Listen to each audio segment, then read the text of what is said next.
Un sargento en retiro de la Armada, ex escolta de Pinochet, que buscó asilo en Estados Unidos, volvió a Chile para denunciar que efectivos del ejército planificaron un atentado en su contra.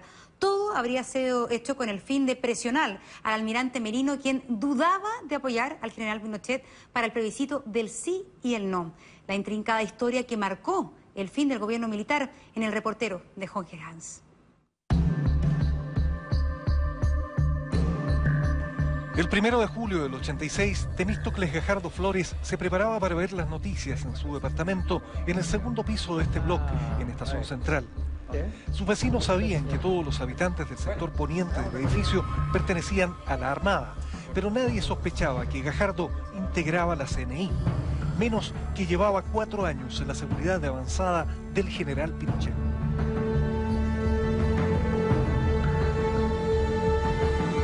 CNI, mi puesto era cuidar al jefe. A las 8:15 de la noche, el sargento Gajardo escuchó gritos y disparos. Que alguien gritaba, entrégate, sapo culiao, o te matamos tú.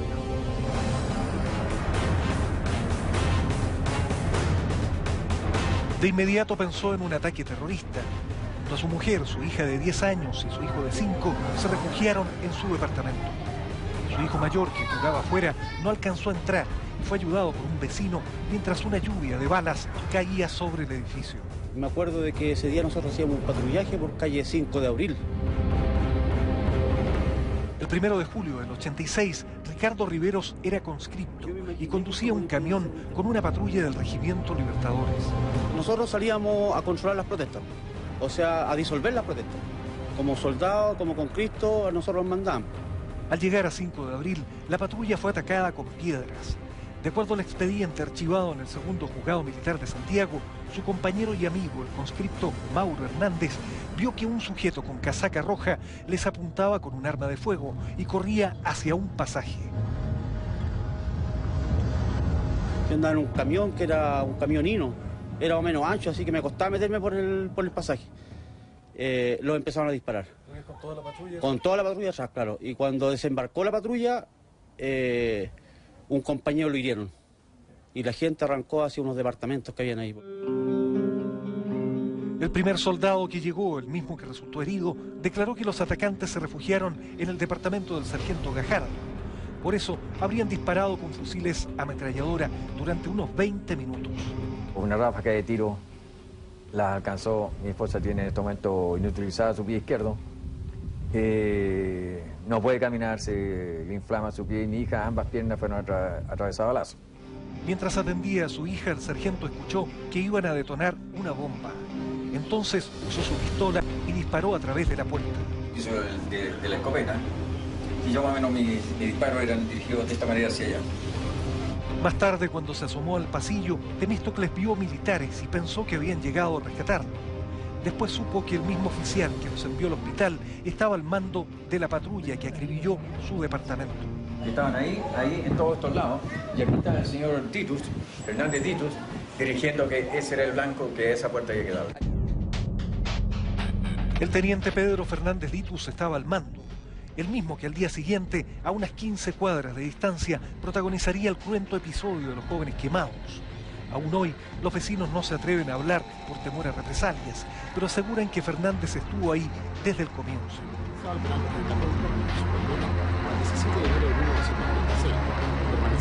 Al Fernández Título me tenía súper bueno a mí porque yo le conducía.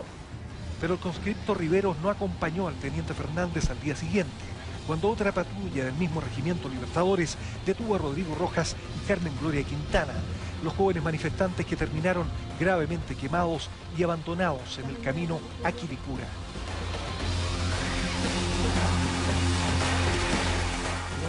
Tres meses más tarde, Pedro Fernández Titus declaró que llegó al edificio cuando la balacera había terminado. Mire, ¿qué calibre usaba? Mire. ¿Qué calibre? 7.62 el calibre. 23 años después, todavía quedan huellas del ataque. Testigos aseguran que esa misma noche el almirante Merino en persona llegó a ver lo que ocurrió en el edificio. Gajardo reconoce que hubo preocupación por la salud de su hija, que de acuerdo al expediente tenía un proyectil de guerra incrustado en un tobillo. Me preguntaron que si el general Pinochet había ido. No, Casi el almirante Merino fue a visitarme, no. La señora Margarita sí fue 2 veces a ver a mi hija al hospital militar. 23 años más tarde, Ricardo Riveros trabaja como taxista. Todavía recuerda que cuando visitó a su compañero herido en el hospital militar, recibió amenazas. De repente una persona me empezó a seguir y ahí me empezó a decirme de que él era de inteligencia de la Armada, de que ya estaba en la guerra de las Malvinas, que iba a haber una guerra entre nosotros, que de algún poto iba a salir sangre, dijo. Ahora el sargento tiene su propia teoría para explicar por qué una patrulla del ejército acribilló a su familia hace 23 años. El almirante Merino dijo de que si el terrorismo seguía latente en Chile, él apoyaría el gobierno de Pinochet. Me imagino que esto fue hecho para poder crear ese tipo de terrorismo y que el almirante siguiera leal al general Pinochet. La tesis que el ex escolta pretende llevar a tribunales es que su pertenencia a la Armada y cercanía con el almirante Merino lo convertían a él y su familia en un blanco adecuado para conmover al entonces comandante en jefe de la Armada en favor del general y jefe de gobierno que él mismo custodió durante 4 años. Efectivamente, el almirante Merino dudaba de apoyar al general Pinochet como candidato al plebiscito del sí o el no, que terminó perdiendo hace 21 años. Así lo muestran archivos desclasificados del gobierno norteamericano.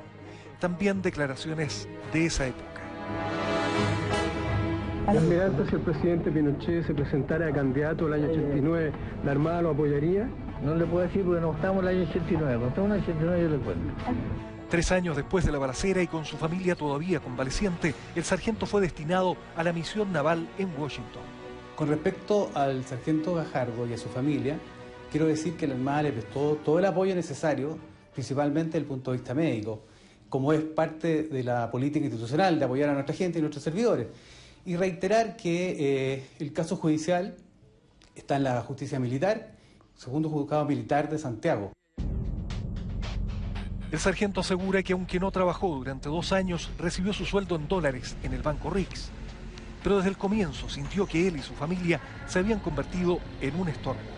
Y fui dicho en el sumario que primaban los intereses de las instituciones y del país. Y que mi sumario no preguntara, no insistiera más, porque probablemente me prestaba para un nuevo atentado. En mayo del año 90, el sargento pidió su retiro de la Armada y solicitó asilo político, que se le concedió 4 años más tarde. El año pasado obtuvo la nacionalidad norteamericana. 23 años después, Temístocles Gajardo vuelve para pedir justicia. Nada más que justicia, que estos señores paguen y, por supuesto, indemnización para toda mi gente. Mi esposa está inutilizada. El mismo día del ataque al sargento Gajardo, efectivos de seguridad hacían pasar por suicidio el asesinato de la esposa, un hijo y una cuñada del folclorista Piojo Salinas. Al día siguiente, el ejército negaba rotundamente participación en el caso de los jóvenes quemados. ¿Sería posible que alguien hubiese planeado una operación militar contra el sargento Gajardo para presionar al almirante Merino?